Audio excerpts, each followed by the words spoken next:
마태복음 2장 1절부터 12절까지 말씀을 제가 봉독하겠습니다. 헤롯 왕 때에 예수께서 유대 베들레헴에서 나심에 동방으로부터 박사들이 예루살렘에 이르러 말하되 유대인의 왕으로 나시니가 어디 계시냐? 우리가 동방에서 그의 별을 보고 그에게 경배하러 왔노라 하니 헤롯 왕과 온 예루살렘이 듣고 소동한지라. 왕이 모든 대제사장과 백성의 서기관들을 모아 그리스도가 어디서 나겠느냐 물으니 이르되 유대 베들레헴이오니 이는 선지자로 이렇게 기록된 바 또 유대 땅 베들레헴아 너는 유대 고을 중에서 가장 작지 아니하도다. 내게서 한 다스리는 자가 나와서 내 백성 이스라엘의 목자가 되리라 하였음이니이다. 이에 헤롯이 가만히 박사들을 불러 별이 나타난 때를 자세히 묻고 베들레헴으로 보내며 이르되 가서 아기에 대하여 자세히 알아보고 찾거든 내게 고하여 나도 가서 그에게 경배하게 하라. 박사들이 왕의 말을 듣고 갈새 동방에서 보던 그 별이 문득 앞서 인도하여 가다가 아기 있는 곳 위에 머물러 서 있는지라. 그들이 별을 보고 매우 크게 기뻐하고 기뻐하더라. 집에 들어가 아기와 그의 어머니 마리아가 함께 있는 것을 보고 엎드려 아기께 경배하고 보배압을 열어 황금과 유향과 모략을 예물로 드리니라. 그들은 꿈에 헤롯에게로 돌아가지 말라 지시함을 받아 다른 길로 고국에 돌아가니라. 아멘. 이 시간 말씀의 제목은 동방박사가 아기 예수께 경배하러 옴, 이란 제목으로 하나님 말씀을 증거하겠습니다. 성탄절은 만왕의 왕이시오 만주의 주이신 하나님께서 이 세상에 육신의 몸을 입고 탄생하신 나를 기념하여 감사함으로 예배드리는 날입니다. 하나님은 모든 세계의 주인이시고 왕이시고 통치자이십니다. 그 어떤 것도 하나님의 것이 아닌 것이 없고 모든 피조물은 마땅히 하나님의 통치에 복종해야 됩니다. 그러나 첫사람 아담이 하나님을 반역했고 그 이후로 모든 인간들은 왕이신 하나님을 대적하고 자기가 왕된 삶을 살아가게 되었습니다. 그래서 하나님을 떠나 죄의 비참한 결과들을 얻게 되고 여러 가지 이 세상의 괴로움과 질병과 비참함 속에 살다가 영원한 지옥 형벌을 받아 마땅한 죄인들이 되었습니다. 모든 사람이 죄인이라는 확실한 증거는 모든 사람은 죽는다는 거예요. 죽는다는 그 사실 하나로서 모든 인간은 죄인이라는 완벽한 증거를 가지게 됩니다. 그러나 하나님께서 그 인간들 중 몇몇을 택하사 그들을 사랑하시고 그래서 그들을 구원하시기 위해서 성자 하나님께서 그 영원하시고 광대하시고 무한하시고 불변하신 영으로 계신 그 하나님께서 이 시간과 공간 안에 육체라는 한계성 또 연약성을 가진 이 인간의 육체를 입으시고 영혼과 육체를 취하사 우리와 똑같은 사람이 되어서 이 세상에 아기로 태어나셨습니다. 그것이 2000년 전에 베들레헴에서 있었던 역사적 사실이에요. 그래서 그 아기의 이름을 예수라고 지었는데 그 예수는 저희 백성을 자기의 죄에서 구원할 자, 즉 구원자라는 의미였습니다. 그러나 세상에 있는 사람들은 그 예수를 하나님의 아들, 또 우리를 구원할 메시아 혹은 그리스도로 믿지 않았어요. 그냥 인간 예수로 믿고 배척했습니다. 그러나 또 아기가 태어났을 때 경배하러 온 사람들은 유대 지도자들이나 또 유대인들 중에 신앙이 좋다 하는 바리새인들이나 성경을 잘한다는 서기관들이 아니었어요. 아기가 태어났을 때 경배하러 온 사람들은 저 멀리 사는, 동방에 사는 박사들이었고 또 밤새도록 양을 치는 비천한 목동들이었습니다. 오늘 마태복음 2장은 동방에 사는 박사들이 그 멀리서 예수님을 경배하러 온 사건을 기록하고 있습니다. 왜 이 말씀을 기록했을까요? 우리가 특별히 성탄절을 맞이해서 또 예수 그리스도의 탄생을 묵상할 때마다 우리가 이런 신앙을 본받아야 된다는 것을 성령의 감동을 통해 마태를 통해 기록한 것입니다. 그래서 오늘 이 시간은 특별히 동방 박사들의 신앙을 주목해보고 우리가 어떻게 믿음으로 살아가야 될지를 점검해 봐야 되는 것이죠. 2장 1절부터 보면 헤롯 왕 때에 예수께서 유대 베들레헴에 나심에 동방으로부터 박사들이 예루살렘에 이르러 말하되 그랬습니다. 이 동방은 도대체 어디일까요? 정확하게 알 수는 없지만은 과거 바벨론이 있었던, 그러니까 유대로부터 제 기준으로는 동쪽이 이쪽이고 여러분들 기준으로는 유대로부터 동쪽이 이쪽인데 그 동쪽에 바벨론이라는 나라와 또 바벨론 수도가 있었습니다. 아마도 그 바벨론 지역에서 온 박사들로 학자들은 추정을 하고 있는데 동방에서 온 이 학자들은 별을 연구하는 사람이었을 것입니다. 그래서 이 동방 박사라는 이 원어가 또 점성학자 이렇게 번역이 돼요. 그래서 별을 연구하는 사람들인데 이 학자들이 동방에서부터 예루살렘에 오게 됩니다.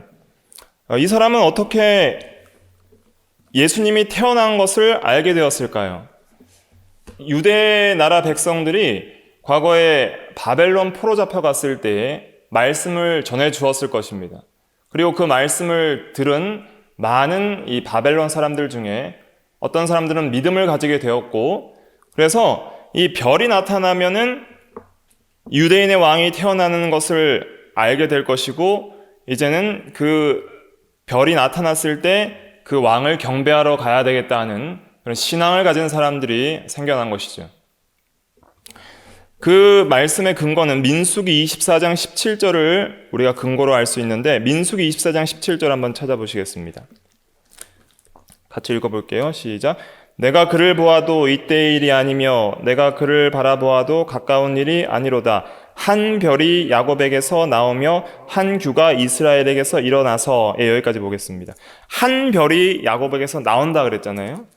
그래서 장차 한 별이 나타나게 되면 이스라엘에서 한 규, 즉 규라는 것은 왕의 통치하는 그 통치권을 상징하는 것인데, 그 왕이 태어날 것을 별을 통해서 알려줄 것이다 라는 그 예언의 말씀이 기록이 되어 있습니다. 그래서 이 이스라엘 백성들은 계속 메시아를 고대했어요. 메시아를 고대했는데 별이 나타나면은 이 메시아, 왕이 오실 것이다. 이 왕이 오면 이 유대 나라를 구원하고 우리를 해방시킬 것이다. 그런 소망이 있었어요. 사실은 이 사람들은 정치적인 메시아를 고대했기 때문에 로마의 속국, 이런 이방 나라의 지배로부터 완전히 자유하며 이제는 전 세계를 다스리는 그 왕권을 가진 위대한 왕이 이제 나타날 것인데, 그러면은 과거 다윗의 영광과 솔로몬의 영광의 시대를 회복할 것이다. 그런 소망이 있었던 거예요. 아무튼 이 말씀에 대해서 이방 사람들도 듣게 되었고, 이 말씀을 근거로 이방인들 중에 특별히 동방 박사들이 별이 나타나기를 고대한 거예요. 이 사람들은 별을 연구하는 사람이기 때문에 이 별을 연구하는 그 인생의 목적이 뭐예요? 별을 연구하는 인생의 최종 목적이 뭐예요? 예수 그리스도를 만나는 거예요. 그러니까 위대한 학자들이었지만은 별을 볼 때마다 저 별이 예수 그리스도의 탄생을 나타내는 별일까? 아니면 저 별이 예수 그리스도의 탄생을 나타내는 별일까? 하면서 별이 나타날 때마다 연구하면서 그 별이 유대인의 왕을 상징하는 별이라면은 이 왕을 꼭 죽기 전에 한번 찾아가서 경배해야 되겠다. 이런 신앙이 있었던 것입니다. 특별히 별이 그리스도를 상징한다는 말씀이 있는데 계시록 22장 16절에 보면 다윗의 뿌리오 자손이니 곧 광명한 새벽별이라. 그래서 나 예수는 광명한 새벽별이라 라고 계시록 22장 16절에 말을 하고 있습니다. 그래서 예수님 자신이 스스로 별이라 그랬어요. 그래서 이 별을 동방박사들이 고대를 했던 것입니다. 그런데 실제로 어떻게 됐어요? 별이 나타났습니다. 그때 성경 말씀을 근거로 해서 별을 찾다가 별이 실제로 나타났을 때에 하나님의 성령의 감동으로 저 별이 예수님의 탄생을 상징하는 별이다 하는 것을 깨닫게 해주신 거예요. 그래서 어떻게 이 동방박사들이 그리스도의 탄생을 알았을까? 세 가지로 알았는데 첫째는 하나님의 말씀, 둘째는 실제로 별이 나타난 것, 셋째는 성령의 감동입니다. 그래서 우리도 인생에 있어서 진리를 깨닫고 하나님의 말씀을 깨달을 때 이 세 가지로 깨닫는 거예요. 첫째로 하나님의 말씀을 항상 우리가 읽고 듣고 배우고 묵상하고, 그리고 실제로 사건이 일어날 때, 실제로 우리 인생 가운데 하나님의 섭리 가운데 역사 가운데 실제로 그 말씀들이 성취될 때, 그것이 말씀대로 성취된다는 것을 어떻게 깨달아요? 성령의 감동으로 깨닫는 거예요. 그래서 이 동방박사들이 이 별이 나타났을 때에 그 별을 보고 이제는 예수님을 경배하러 오게 된 것입니다. 동방박사들이 바벨론으로부터 유대까지 오려면 거리가 얼마냐면 최소 수천 킬로 정도 되는 거예요. 그 당시에 뭐 차도 없고 비행기도 없는데 수천 킬로를 걸어서 뭐 나귀를 타서 오게 되는 거예요. 여러분들도 뭐 1시간 40분, 뭐 1시간씩 오신 분들도 있지만은, 그러나 과거에 이 동방박사들은 수천 킬로를 아기 예수 보려고 황금과 유황과 모략, 예물 다 준비해서 온 거예요. 그런데 8km 떨어진 예루살렘에서 8km 떨어져 있어요. 베들레헴에서 예루살렘까지. 그 예루살렘의 유대 지도자들은 아무도 경배하러 오지 않았어요. 알았을까요? 몰랐을까요? 알고 있었어요. 그런데 경배하러 오지 않았어요. 왜냐? 그런 마음이 없었어요. 예수님을 만나고자 하는 사모하는 마음이 없었어요. 서기관들은 성경을 해석해서 유대 베들레헴에서 날 것을 이미 알고 있었어요. 그런데도 경배하러 오지 않아요. 그래서 진짜 예수님을 찾는 사람들은 사모하는 사람들이 찾습니다. 만나고자 하는 사람들이 찾는 거예요. 정말 사랑하는 사람들이 만나는 거지 지식적으로 알고 있다고 해서 만나는 건 아닙니다. 동방에서부터 온 박사들은 어떠한 신앙이었는지 과거 이기선 목사님은 뭐라고 말씀했냐면 불고가사, 즉 집안일을 돌보지 않음. 이것은 무슨 뜻이냐면 세상 일에 얽매이지 않았다는 거예요. 세상 일이 너무 분주해서 주님을 찾는 일에 소홀히 하지 않았다. 불고가사, 또 불사노고, 고생을 마다하지 않았다. 그 먼 길에서부터 이렇게 오는 그 고생길, 잘 때도 없고 밥도 제대로 못 먹으면서 왔을 텐데 그 고생을 마다하지 않는 불사노고, 또 불원천리, 천리를 멀다 하지 않고 왔다. 불원천리. 그래서 그 수천 킬로 떨어진 그곳에서부터 너무 멀어서 못 가겠다 하지 않고 간 거예요. 그러니까 우리가 예수님을 찾는 데 있어서도 세상 일 때문에 못 찾겠다, 힘들어서 못 찾겠다, 멀어서 못 찾겠다, 환경 때문에 못 찾겠다 하는 사람들은 예수님을 만날 수 없는 것입니다. 하나님께서는 자신을 찾는 자들을 기다리십니다. 믿음이 없이는 기쁘시게 못하나니 하나님께 나아가는 자는 반드시 그가 계신 것과 그를 찾는 자들에게 상 주시는 자이심을 믿어야 할지니라 그랬어요. 찾는 사람이 만나는 거예요. 온 마음으로 나를 구하고 찾으면 너희가 나를 만나리라. 예레미야 29장에서 말씀했잖아요.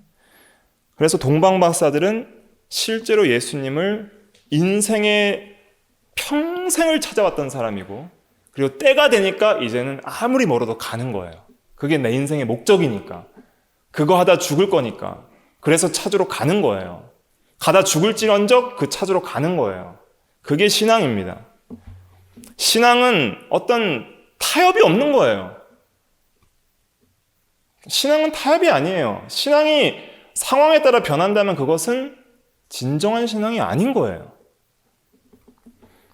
오늘날도 우리를 인도하는 영적인 빛이 있습니다. 과거의 동방박사들이 실제로 별을 봤잖아요. 근데 우리는 진짜 눈에 보이는 이제 별을 따라가는 게 아니에요. 과거의 그 동방박사들에게 나타났던 그 별은 움직이는 별이었어요. 하나님께서 움직이게 하셨을 거예요. 혜성이든지 뭐든지 움직이는 별이었어요. 그럼 우리도 오늘날 하늘을 보면서 실제 별을 찾아야 되나요? 그게 아니에요. 이 별은 무엇을 의미하냐면 빛을 의미하는 것입니다. 빛. 별의 가장 주 목적은 빛을 비추는 거예요. 빛을 비춰서 밝게 하고 보게 하는 거예요. 하나님이 처음에 빛을 창조하시고 하나님이 자신을 가리켜서 나는 빛이라고 하실 때 빛의 속성 중에 가장 주된 역할은 무엇일까요? 빛은 뭘 하는 거예요? 보게 하는 거예요. 깨닫게 하는 거예요. 빛의 가장 큰 역할은 지식의 역할이 있습니다. 지식. 그러니까 빛은 지식을 주는 거예요. 빛이 상징하는 게 굉장히 많아요. 빛이 없으면 풀이나 동물이나 우리도 죽죠. 빛은 생명을 가리켜요. 그래서 요한복음에 보면 예수님께서 8장 12절에 나는 세상의 빛이니 나를 따르는 자는 어두움에 다니지 아니하고 생명의 빛을 얻으리라 그랬어요. 요한복음 8장 12절 같이 읽어볼까요? 같이 읽어볼게요. 시작. 예수께서 또 말씀하여 이르시되 나는 세상의 빛이니 나를 따르는 자는 어둠에 다니지 아니하고 생명의 빛을 얻으리라. 아멘. 그래서 빛은 생명을 가리키기도 하고 또 어둠과는 대조적으로 의를 가리키기도 해요. 의로움. 어둠은 죄, 악, 빛은 의, 선.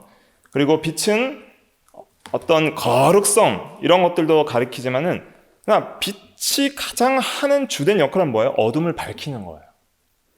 그래서 무지와는 반대된 모르는 것과는 반대된 참된 지식을 주는 것이 빛의 역할이에요. 그러니까 우리가 눈으로 뭐를 볼 수 있는 건 뭐 때문에 보는 거예요? 빛 때문에 보는 거예요. 빛이 반사돼서 들어오는 거예요. 내 눈이 어떤 것을 볼 수 있는 어떤 자체적으로 능력이 있어서 보는 게 아니라 빛 때문에 보는 거지 온 세상이 깜깜하면 아무것도 볼 수가 없어요. 색깔도 OLED나 LED나 이런 발광하는 스크린에서 발광하는 그런 전자기기에서는 빛을 여러 개로 발광하기 때문에 색깔이 차이가 나지만은 실제로 우리가 이 색깔을 구별하는 것도 가시광선 안에서 빛을 흡수하고 반사하는 그것을 통해서 색깔이 이 구별이 되는 거죠. 원래 고유의 색은 없는 거예요. 모든 물질의 색은 빛을 통해서 어떤 것은 흡수하고 어떤 빛은 반사해서 그 색이 보이는 거예요. 그렇기 때문에 빛에 대해서 잘 아는 것도 진리를 깨닫는 데 굉장히 유익합니다. 그래서 빛은 지식을 제공해요. 믿음의 확실한 지식을 제공해요. 근데 사람들은 어떻게 살아야 될지 모르죠. 뭐가 진리인지도 모르고 어떻게 사는 게 인생의 목적인지도 모르고 뭐가 옳은 길인지도 모르고 우리는 날마다 헷갈리죠. 성도라도 헷갈리죠. 하루하루를 어떻게 살아가야 될지 모르죠. 뭐 어떻게 사는 것이 진짜 인생을 사는 건지 모르죠. 그러니까 세상 사람들이 멘토도 찾고 책도 읽고 인생의 교훈도 얻고 진리를 얻으려고 막 헤매잖아요. 왜? 모르니까. 어떻게 살아야 되는지 모르니까 헤매는 거예요. 그런데 빛이 비춰지면 뭘 알아요? 확실한 지식을 갖게 되는 거예요. 하나님이 누구신지, 이 세계가 무엇인지, 나는 누구인지, 어떻게 사는 게 바로 사는 건지, 어떻게 사는 게 바로 사는 건지 알면은 그 사람은 정말 행복한 사람이에요. 왜? 그 길을 가면 되니까. 그게 생명길이니까. 그게 의의 길이니까. 근데 낭떠러지로 가고 지옥으로 가고 사망으로 가는 길인지도 모르고 가는 사람들은 불쌍한 거예요. 왜? 모르니까. 거길 가고 있으면서도 몰라요. 그게 그냥 생명길인 줄 아는 거예요. 그런데 빛이 비춰지면 그건 아니다. 틀렸다. 이게 생명길이다. 이게 행복한 길이고 이게 참된 인생의 길이다라는 것을 아는 사람은 빛을 얻은 사람이에요. 많은 사람들이 있었지만 그 유일한 빛을 따라온 사람은 동방박사들 뿐이었어요. 이 시대에. 얼마나 많은 사람들이 흑암에 있었어요. 요한복음에 뭐라 그랬어요? 빛이 비추되 어둠이 깨닫지 못하더라. 어둠은 빛을 싫어하는 거예요. 오늘날 우리에게 빛은 무엇이냐면 하나님의 말씀입니다. 하나님의 말씀이 우리에게 빛이에요. 세상에 많은 지식이 있지만은 하나님의 말씀만을 진리라 그래요. 진리는 뭐냐면 참인 거예요. 영원 불변 참이에요. 그리고 진리는 반드시 성취됩니다. 그대로 이루어지는 게 진리예요. 과학적 법칙은 시시때때로 바뀌죠. 더 나은 법칙이 생기면 바뀌죠. 그건 진리가 아니에요. 진리라는 것은 영원 전부터 영원까지 영원히 변치 않고 그대로 성취되는 참이에요. 그걸 진리라 그러는 거예요. 하나님의 말씀은 진리이기 때문에 빛입니다. 그 진리를 깨닫고 믿게 되면은 확실한 지식을 갖게 돼요. 뭐가 진짜인지 알게 되는 거예요. 뭐가 생명의 길이고 뭐가 의의 길이고 뭐가 인간이 가야 될 길인지 방향을 얻게 되는 거예요. 그래서 여호와의 말씀은 내 길에 뭐라 그랬어요? 빛이요 내 발의 등이라 그랬어요. 한번 찾아볼까요? 시편 119편 105절. 시편 119편 105절 같이 읽어볼게요. 시작. 주의 말씀은 내 발의 등이요 내 길의 빛이니이다. 하나님의 말씀은 내 발의 등이에요. 어디를 가야 될지 모르겠죠. 매일매일 무엇을 하면서 시작하고 어떻게 살아가며 어떻게 걸어가야 될지 발걸음이 안 떼지죠. 그때 말씀을 보세요. 말씀이 내 발의 등이 되어 갈 길을 비춰줍니다. 내 길의 빛이라 그랬어요. 어디로 가야 될지 아는 거예요. 무엇이 생명길인지 아는 거예요. 어떻게 사는 것이 바로 사는지 아는 거예요. 그 길이 좁은 길이라 할지라도, 그 길이 고난이 있을지라도, 그 길 가운데 환난이 나를 기다린다 할지라도 갈 수밖에 없어요. 왜냐하면 그게 생명길이니까. 그 길 외에는 없으니까. 그 길을 가야지 참된 생명의 길을 가는 거니까. 그 길만이 오직 유일한 바른 길이니까. 그 길을 가는 거예요. 예수 믿는 사람들은 그런 길을 가는 사람들이에요. 좁은 길을 가는 사람들이고 좁은 문에 들어가는 사람들이고 오직 한 길만을 걸어가는 사람들이에요. 예수 그리스도가 나의 길이에요. 나는 길이요 진리요 생명이니 그랬잖아요. 그러니까 예수 그리스도만 바라보고 그리스도만 따라서 가는 삶이 예수 믿는 삶이에요. 예수를 팬으로 따라가면 안 돼요. 어떤 일이 있어든지 제자로서 끝까지 주님이 가신 그 길을 걸어가야 돼요. 그러면은 어떠한 환난과 고난이 있어도 행복합니다. 왜냐하면 참길을 가니까, 확신이 있으니까, 두려움이 없으니까. 그러니까 뭐 세상이 나를 못 살게 굴어도 흔들릴 수가 없어요. 왜냐하면 그 길은 확실하니까. 나는 봤으니까. 빛이 비춰서 보고 있는데 이 길만은 생명 그리고 다른 건 다 죽음의 길인데 보고 있는데 어떻게 안 가겠어요? 어두워지니까 다른 길로 가는 거지. 그러니까 빛이 정말 중요합니다. 빛을 잃어버리면 흑암에 빠지는 거예요. 날마다 우리가 흑암에 빠지죠. 날마다 흑암 속에 괴로워하죠. 날마다 어저께는 잘 산 것 같은데 오늘은 막 흑암 속에 어떻게 살아야 될지 발버둥 치죠. 어디로 가야 될지 모르죠. 빛을 잃어버린 거예요. 그때는 어떻게 해야 돼요? 빛을 찾아야 돼요. 동방박사들도 빛을 잃어버렸어요. 왜 잃어버렸냐? 자기 생각대로 갔거든요. 빛을 따라서 그 수천 킬로를 와서 예루살렘 근처까지 왔어요. 이제 8킬로만 가면 베들레헴이에요. 그런데 더 이상 별을 바라보지 않아요. 계속 별만 바라보고 왔어요. 별만 쫓아서 왔어요. 그런데 예루살렘 가까이 오니까 이 사람들이 어디로 들어갔어요? 별을 보지 않고 예루살렘 궁전으로 들어가게 됩니다. 왜? 왕이라면 당연히 수도 궁전에서 나시겠지라는 자기 생각, 그것을 따라서 가는 거예요. 그러니까 동방박사들이 빛을 잃어버리고 엄청난 흑암 속에 방황하게 됩니다. 1절부터 그 마지막 절부터 보면 박사들이 예루살렘에 이르러 말하되 그랬습니다. 끝까지 별만 따라가야 되지 왜 예루살렘으로 갔을까요? 자기 생각대로 간 거예요. 그래서 2절에 보니까 유대인의 왕으로 나신 이가 어디 계시냐? 우리가 동방에서 그의 별을 보고 그에게 경배하러 왔노라 하니 헤롯 왕과 온 예루살렘이 듣고 소동한지라 그랬습니다. 난리가 났습니다. 고요하게 빛만 따라갔으면은 순적하게 주님을 만나고 경배하고 잘 돌아갔을 텐데 이제는 세상에 난리가 나버렸어요. 온통 흑암 속에 빠지게 됐습니다. 여기서 소동한지라라는 것은 먼저 마음속에 엄청난 소동이 일어나는 거예요.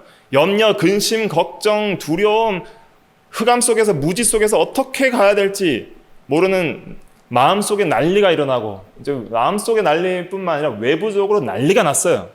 왕도 난리 나고 온 예루살렘 성에 있는 모든 백성들이 난리가 났습니다. 왜 난리가 났을까요?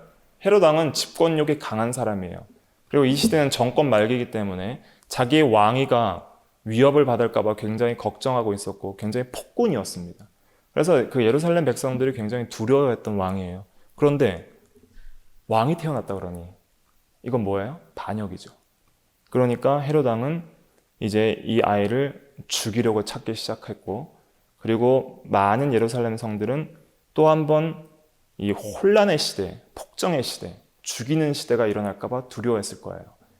결국은 많이 죽죠. 2살 아래로 그 주변의 모든 아이들이 다 죽죠. 그런 일들이 이제 일어나게 되는 거예요. 왜? 빛을 잃어버리고 자기 뜻대로 했더니 동방 박사들이 자기의 마음도 큰 어두움에 쌓였고, 그리고 난리가 났고, 결국은 여러 가지 좋지 않은 일들이 일어나게 된 것입니다. 아무튼 이 동방 박사가 가서 물어봤어요. 유대인의 왕으로 나신 이가 어디 계시냐? 이 유대인의 왕이라는 것은 그 메시아에 대한 이방 사람들의 별칭입니다. 유대인들은 다윗의 자손이라 그랬고, 이방 사람들은 메시아를 유대인의 왕으로 그렇게 불렀어요. 그래서 유대인의 왕이 어디 계시냐 이렇게 물어봤을 때 이 말뜻을 우리는 잘 못 알아들을 수 있지만 이 사람들은 이 말뜻이 뭔지 다 알아들었어요. 이게 메시아를 상징하는구나 라고 알아들었어요.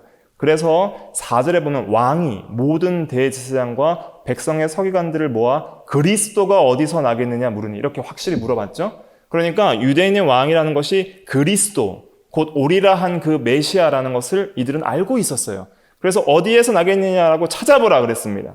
찾아보라 할 때에 그 서기관이 찾았는데, 이 서기관은 뭘 하는 사람이냐면 성경을 기록하고 가르치는 사람이에요. 그래서 그 당시에 성경을 제일 잘 아는 사람이 누구예요? 서기관이에요. 그 서기관이 바로 찾아서 알려줍니다. 무슨 말씀을 찾냐면 미가서 5장 2절을 찾는데 그 말씀이 6절이에요. 6절 같이 읽어볼게요. 5절부터 읽어봅시다. 6절까지 시작. 이르되 유대 베들레헴이오니 이는 선지자로 이렇게 기록된 바, 또 유대 땅 베들레헴아 너는 유대 고을 중에서 가장 작지 아니하도다. 내게서 한 다스리는 자가 나와서 내 백성 이스라엘의 목자가 되리라 하였음이니이다. 아멘. 서기관들은 정확하게 성경을 알고 알려주었습니다. 예루살렘 성이 아니라 유대 땅 베들레헴이라고. 그러면 자기도 찾아갔어야죠. 성경을 알았으면 경배하러 갔어야죠. 그런데 알면서도 경배하지 않았어요. 오늘날도 이런 교육자들이나 교인들이 많이 있습니다. 성경은 알고 있으나 예수 그리스도는 전하나 자신은 찾지 않는 거예요. 자신은 사모하지 않아요. 예수님을 만나고 싶은 마음이 없어요. 왜? 사랑하지 않으니까. 왜? 어둠을 더 사랑하기 때문에, 세상을 더 사랑하기 때문에, 자기를 더 사랑하기 때문에 예수님을 찾지 않습니다. 어둠을 사랑하는 사람은 빛 가운데 나아가길 싫어해요. 왜? 자신의 행위가 드러날까 봐. 그게 요한복음 1장에서 증거하는 진리잖아요. 근데 진짜 회개하고 하나님을 찾고자 하는 자들은 빛 가운데로 나아가길 원합니다. 또 찾는 사람도 종류가 있어요. 헤롯 왕은 찾았어요. 여기 7절에 보니까 헤롯이 가만히 박사들을 불러 별이 나타난 때를 자세히 묻고 베들레헴으로 보내며 이르되 가서 아기에 대하여 자세히 알아보고 찾거든 내게 고하여 나도 가서 그에게 경배하게 하라. 헤롯 왕은 왜 찾았을까요? 조용히 찾았어요. 비밀리에 불러서 너희들이 찾거든 나한테 조용히 얘기해달라. 나도 경배하러 한다. 거짓말이죠.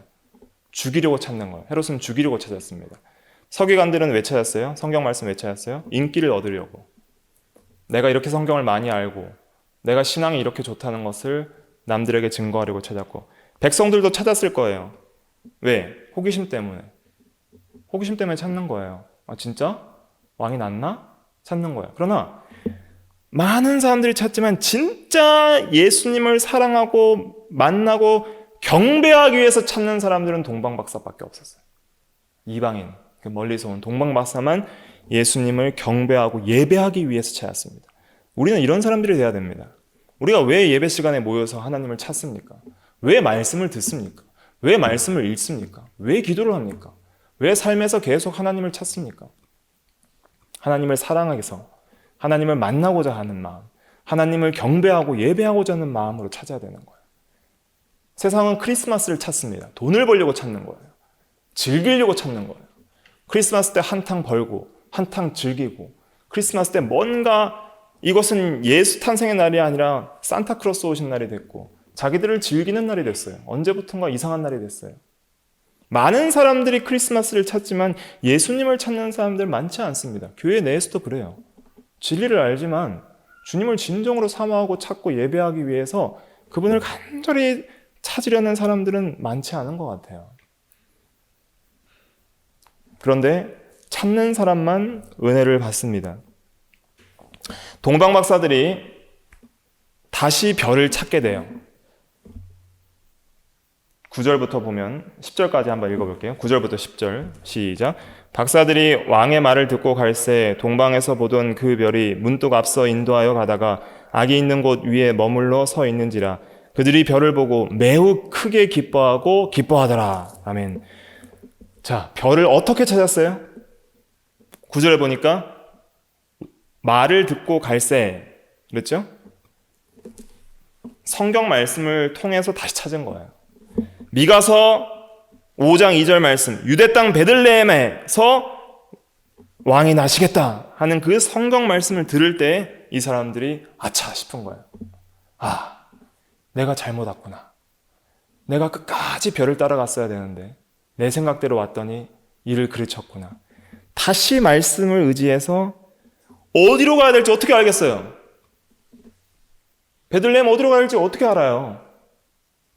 예수님이 어디서 태어났는지 그 집이 어딘지 어떻게 알 거예요? 그냥 가는 거예요. 뭘 따라서? 진리를 따라서. 우리가 진리를 따라가는 것이 어떨 때는 갈 바를 알지 못하는 때가 있어요. 아브라함처럼. 진짜 이대로 가면 살까 싶을 때도 있어요. 진짜 가면 만날까 싶을 때도 있는 거예요. 근데 가는 거예요. 왜? 그게 진리니까. 가다 보면 뭐가 있어요? 인도가 있는 거예요. 인도. 하나님의 성령의 인도. 섭리적인 인도가 있어요. 듣고 갈새 어디로 가는지 몰라요. 동서남북 어디로 가야 되지? 일단 가자 하고 가는 거예요. 발 떼서 가요. 가다 보니까 문득 전에 동방에서 보던 그 별이 앞서 인도하여 가매 그랬습니다. 그러니까 말씀에 순종하여 다시 흑암에 빠져서 자기 생각대로 가던 길을 회개하고 다시 하나님의 말씀을 붙들고 주여 용서하여 주시옵소서 빛을 따라 가길 원합니다 하고 일단은 가면 다시 빛의 인도가 시작이 되는 거예요. 그러면 그 심령에 어떤 마음이 들어요? 별을 보고 매우 크게 기뻐하고 기뻐하더라. 슬픔과 괴로움과 흑암과 두려움과 이 무지 속에 방황하던 그 어둠과 소동 속에 있던 마음들이 싹 사라지고 다시 기뻐하되 크게 기뻐하는 거예요. 다시 생명길을 찾은 거예요. 아, 이 길이다. 가자 하고 가는 거예요. 그래서 갔더니 그 별이 이제 집 위에 멈췄어요. 그게 예수님께서 계셨던 집인 것입니다. 그래서 그 집에 들어가서 경배했습니다. 그리고 보배압을 열어서 황금과 유향과 모략을 드렸는데 이 왕에게 합당한 가장 최고의 예물을 드린 거예요. 가장 합당한 예물. 그것을 드리고 이제는 돌아가게 되었습니다. 그런데 왔던 길로 돌아가지 못하게 돼요. 12절 말씀 같이 읽어볼게요. 12절 시작. 그들은 꿈에 헤롯에게로 돌아가지 말라 지시함을 받아 다른 길로 고국에 돌아가니라. 아멘. 자, 빛을 따라가지 못하고 자기 생각대로 인본주의로 따라갔을 때, 나아갔을 때 반드시 그 대가를 치르게 됨을 알 수 있어요. 첫째, 다른 길로 갈 수밖에 없었어요. 왔던 길로 돌아가는 게 제일 편하죠. 제일 짧고 한번 경험했던 길이니까 제일 편한데 그 길로, 편한 길로 돌아갈 수 없게 되었어요. 둘째는 예루살렘에서 한번 빛을 잃어버렸으므로 큰 흑암을 만나 심령이 편하지 못한 상태, 기뻐하지 못한 상태를 경험했었고, 또 셋째는 이 헤롯이 이제는 화가 나서 베들레헴의 2살 아래의 사내 아이를 다 죽여버립니다. 이런 좋지 않은 결과를 낳게 되었고, 넷째는 예수님이 이제 나중에 13절부터 볼 텐데 피난을 가실 수밖에 없게 돼요. 이런 결과를 낳게 되는 거예요. 그러니까 동방박사가 끝까지 별만 찾아갔으면은 아무런 일이 안 일어났을 텐데, 그러나 자기 생각대로 예루살렘에 들어가는 바람에 많은 어려움과 손해를 겪게 됩니다.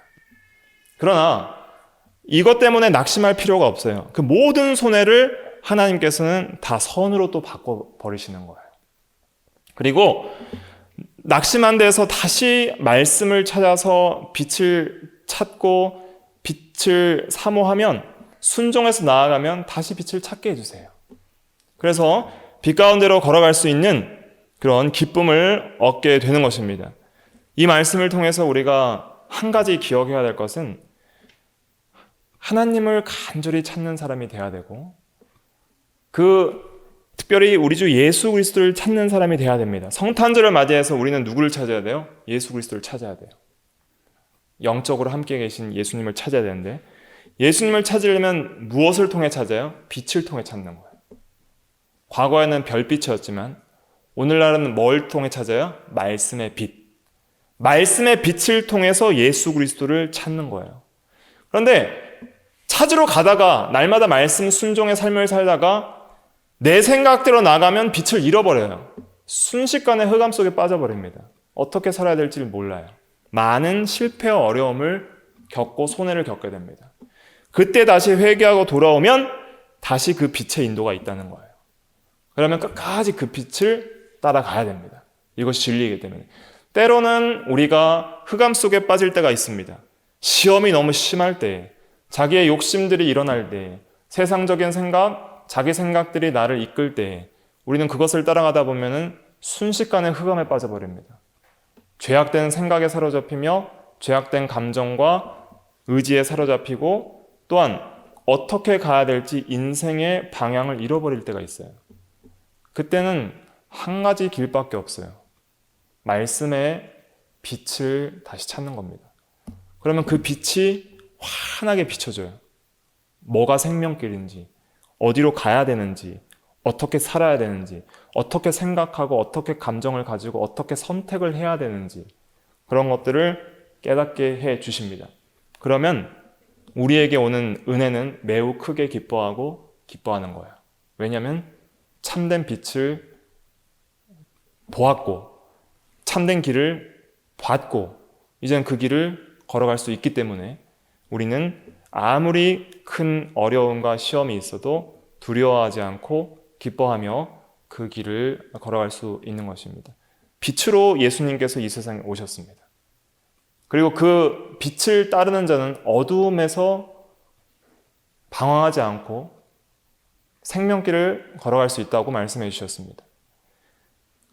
그래서 우리는 그 예수님을 따라서 빛을 따라서 믿음으로 날마다 걸어가서 이 예수님을 항상 경배하며 찾고 주님과 함께 동행하는 주님의 참된 제자요 또 주님의 종으로서의 삶을 우리가 살아나가야 되겠습니다. 그래서 이 말씀을 우리가 기억하고 날마다 빛을 잃어버릴 때마다 다시 말씀을 통해서 빛을 찾고 예수님을 찾고 예수님을 사모하는 우리의 믿음이 다 되어야 되겠습니다. 기도하겠습니다.